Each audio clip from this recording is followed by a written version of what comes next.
নিজের রুমে বসে আছি। হঠাৎই রান্নাঘরে আমার ভাবি আমার স্ত্রীকে উদ্দেশ্য করে বললেন, শোনো, তোমাদের লজ্জা হওয়া উচিত এভাবে অন্যের উপর বসে বসে খাওয়ার কারণে। তোমার স্বামী তো কিছু করেই না, উল্টো সারাদিন পকেটের ছেলেপেলেদের মতো টই টই করে ঘুরে বেড়ায়। আর কতদিন এভাবে খাবে? আমার স্বামী তো আর তোমাদের জন্য বস্তা ভরে কামাই করে না, তাই না? তুমি তোমার স্বামীকে বুঝিয়ে বলবা একটু।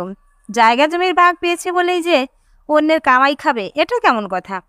তোমরা আলাদা হয়ে যাও, নয়তো আমরাই আলাদা হয়ে যাব, বুঝছো?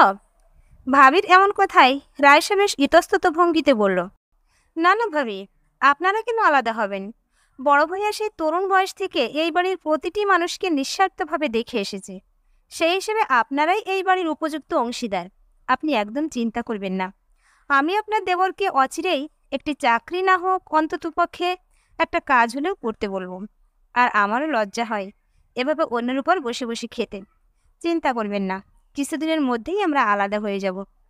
ভাবি কিছুটা নাক সিটকানো ভঙ্গিতেই বললেন, তাই যেন হয়। আমি এই ঘর থেকে তাদের কথোপকথন শুনে আমার মনের মধ্যে প্রবল জেদ চেপে বসলেও সেটা বাইরে প্রকাশ করার আর সাহস পেলাম না। কারণ এমনিতে ভাবি তো ঠিকই বলেছেন যে আমি কোনো কাজ করি না।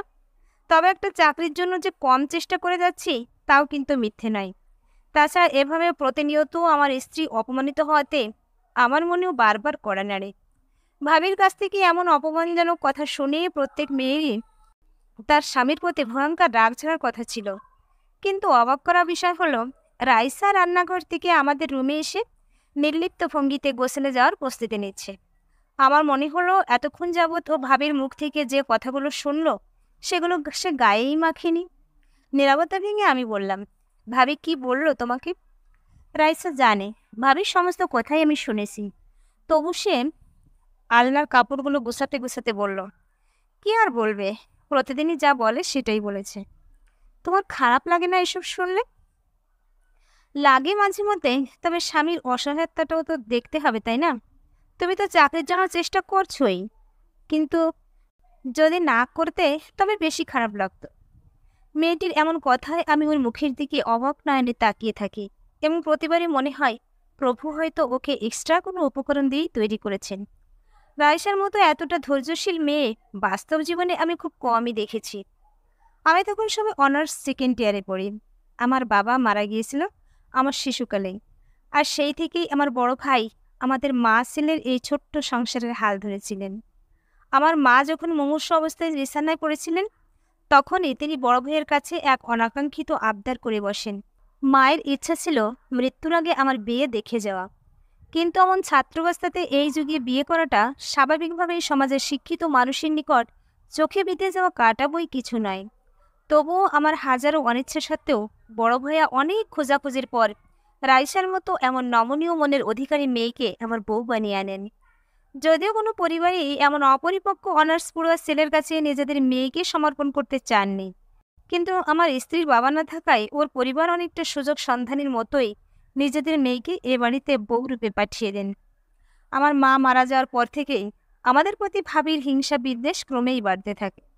কারণ একে তো আমি কোনো কাজ করি না, এর মধ্যে আবার বড় ভাইয়ের উপর বসে বসে আমি এবং রাইসা ফ্রিতেই খাচ্ছি। স্বভাবতই এগুলো কোনো নারীই মেনে নিবে না, সেখানে ভাবির কথা তো বাদই দিলাম। রাতে আমি আর রাইসা নিজেদের রুমে বসে গল্প গুজব করছি। হঠাৎই ভাইয়ার রুম থেকে চিৎকার চেঁচামেচির আওয়াজ শুনে দুজনেই কানটা একটু খাড়া করলাম। যতটুকু বুঝতে পারলাম যে ভাবি আমাদের ব্যাপারেই ভাইয়ার সাথে ঝগড়া করছে। এক পর্যায়ে ভাইয়া ঝগড়ার মাঝেই ভাবির গালে চড় বসিয়ে দিলেন। অবস্থা ক্রমেই বেগতিক হচ্ছে দেখে আমরা আর এক মুহূর্ত দেরি না করে তাদের রুমে পাড়ি জমাই। আমাদের দেখে ভাবির রাগের মাত্রাটা বোধহয় আরও একটু বাড়ল। তিনি অনেকটা আক্রোশী কণ্ঠেই আমাদের শুনিয়ে শুনিয়ে ভাইয়াকে বললেন, তোমার ভাই আর ভাইয়ের বউয়ের প্রতি যখন এতই দরদ উথলিয়ে পড়ছে, তবে তাদের নিয়েই তুমি এ বাড়িতেই থাকো। আমি কালই বাপের বাড়িতে চলে যাব। এই বলে যখন তিনি রুম থেকে বের হতে যাবেন, তখনই রাইসা তার হাত ধরে থামাতে গিয়েও ব্যর্থ হলো। তিনি অনেকটা ঝাড়ি দিয়েই রাইসার হাতটি ছুটিয়ে হনহন করে বের হয়ে গেলেন। তেমন পরিস্থিতি দেখে আমি ভাইয়াকে শান্ত স্বরে বললাম, ভাইয়া, আমি একটা কাজ পেয়েছি, কালই রাইসাকে নিয়ে অন্যত্র পাড়ি জমাবো। তুমি আর চিন্তা করো না এসব নিয়ে। ধুর, কি বলিস? তোর ভাবির কথায় কি সব কিছু হবে নাকি? এই বাড়িতে আমার যেমন অংশীদারিত্ব আছে, তেমনি তোরও আছে। তুই এখানেই থাকবি, ও যা বলার বলো। থাক, আমরা চাই না আমাদের কারণে তোমাদের মধ্যে কোনো অশান্তির সৃষ্টি হোক। আর এই বাড়িতে আমার অংশীদারিত্ব আছে, সেটা আমি অস্বীকার করছি না। তবে তুমি এই পর্যন্ত আমাদেরকে যেভাবে নিঃস্বার্থভাবে দেখে এসেছো, সেই তুলনায় এই বাড়িতে তোমাদের থাকার যৌক্তিকতাটুকুই বেশি। আমরা তো মাঝে মধ্যে বেড়াতে আসবো, তুমি একদম চিন্তা করবে না আমাদের নিয়ে।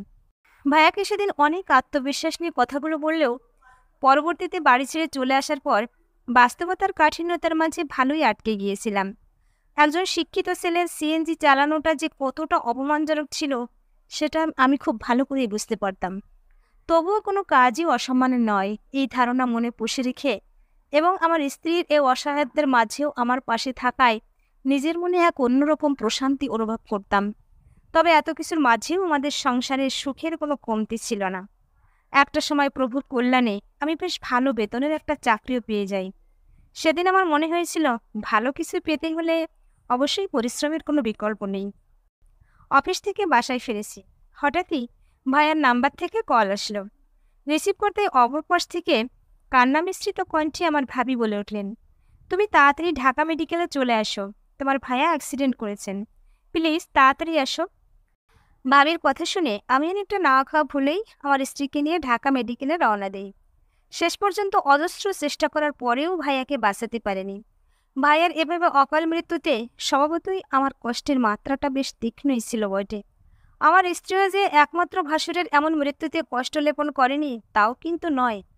ভাবি বারবারই অতিশোকে মূর্ছা যাচ্ছিলেন, আর আমার দুই ভাতিজিও বাবার এমন মৃত্যুতে কাঁদতে কাঁদতে চোখের অবশিষ্ট জলটুকু খুঁয়ে ফেলেছিল। ভাইয়ার মৃত্যুর 2 মাস চলে গেছে, এমনকি এখন পরিস্থিতিটা বেশ স্বাভাবিক হয়ে গেছে। আজ রাতে যখন ঘুমানোর প্রস্তুতি নিব, ঠিক তখনই রাইসা আমাকে বলে উঠল, শোনো, ভাবি আজ কল দিয়েছিল। কেন? না মানে শিমুর স্কুলের কয়েক মাসের বেতন নাকি বকেয়া রয়ে গেছে। ওর বেতন না দিলে নাকি স্যারেরা পরীক্ষা দিতে দিবে না, তাই তোমার কাছে কিছু টাকা চেয়েছিল ধার হিসেবে। আমি কিছুক্ষণ চুপ থেকে বললাম, কাল বিকাশে পাঠিয়ে দিও। এর কিছুদিন পর হঠাৎই এক অচেনা নাম্বার থেকে আমার ভাতিজি আমাকে ফোন দিয়ে বলল, চাচ্চু, এক লোক আমাদের বাসার সব কিছু নিয়ে যেতে এসেছে। ওই লোক নাকি আম্মুর কাছে টাকা পেত, তুমি তাড়াতাড়ি আসো। ভাতিজির ফোন পেয়ে নিজেকে আর স্থির রাখতে পারলাম না, বরং তৎক্ষণাৎ রাইসাকে নিয়ে সেখানে রওনা দিলাম। উপস্থিত হতেই দেখতে পাই ভাবি সে লোকের নিকট অজস্র কাকুতি মিনতি করছে, কিন্তু লোকটি কোনোভাবেই তার কথা না শুনে কিছু লোক নিয়ে ঘরের দামি দামি আসবাবপত্রগুলো বস্তায় ভরছে।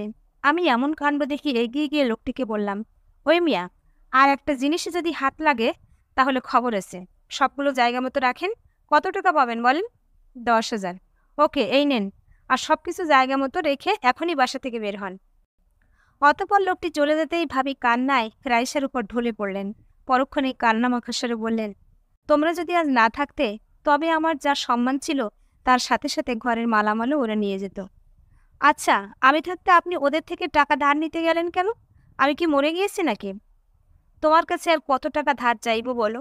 তোমাদেরকে আমি এতবার অপমান করার পরও তোমরা কিছু মনে না করে আমাকে টাকা ধার দিয়েছিলে। আমাকে ক্ষমা করে দিও তোমরা। আমি আজ সত্যি এই দুটো মেয়েকে নিয়ে অসহায়। রাইসা থেকে সান্ত্বনা দিয়ে বলল, ভাবি, বড় ভাইয়া আমাদের যে কতটা সাহায্য করেছিল সেটা আমরা ভুলে যাইনি। আর আপনার দেবর আপনাকে কোনো টাকা ধার দেয়নি, বরং এগুলো নিজের দায়িত্ববোধ থেকেই এমনিতেই দিয়েছে, আর ভবিষ্যতেও দিয়ে যাবে। রাইসার কথায় আমি তেমন কোনো প্রতিক্রিয়া ব্যক্ত করলাম না, কারণ মেয়েটি এমনই যে কখনোই নিজের মনে কোনো প্রতিশোধের আগুন প্রজ্বলিত করে না। আমার যদিও ভাবির মতো এমন অহংকারী মহিলার দায়িত্ব গ্রহণের ব্যাপারে কোনো ইচ্ছাই ছিল না, তবে আমার এমন নমনীয় হৃদয়ের অধিকারী স্ত্রীর সিদ্ধান্ত আদৌ আমার পক্ষে রিজেক্ট করা সম্ভব নহে। সত্যি, এমন হিংসা বিদ্বেষীন মনের অধিকারী মেয়ে সমাজে খুব কমই আছে। তবে এই কথাও চিরন্তন সত্য যে সময় সবার সবসময় এক যায় না। একটা সময় ভাবি আমাদের অপমান করে বাড়ি ছাড়া করেছিল, আর আজ তিনি কিনা আমাদের উপর নির্ভরশীল। ইহা সত্যি প্রভুর এক অদ্ভুত লীলা খেলাই বটে। ধন্যবাদ প্রিয় বন্ধুরা, এতক্ষণ সাথে থেকে গল্পটা শোনার জন্য। গল্পটা ভালো লাগলে লাইক, কমেন্ট ও শেয়ার করতে পারেন। আর এরকম আরো নতুন নতুন গল্প শুনতে চাইলে আমার চ্যানেলটা সাবস্ক্রাইব করে পাশে থাকুন। ধন্যবাদ।